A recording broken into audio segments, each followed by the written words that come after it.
Hello guys, today in this video we will talk how to show social promotion and updates option in your Gmail account. So if your Gmail account is not showing updates and promotions option at the top side of your Gmail, so how you can show?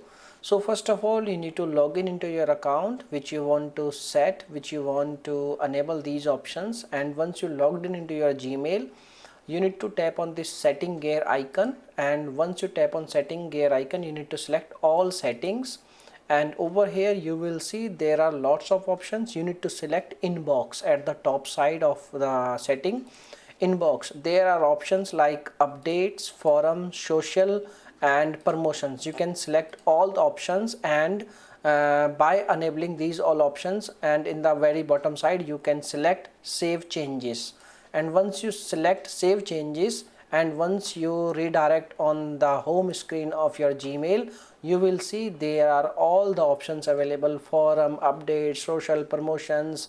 Each and every option is now enabled. Okay, so by using this method you can easily enable your all the options of updates, social and forums on your Gmail. Now if this video will helpful, please hit a like button, and thanks for watching this video. Bye bye, take care.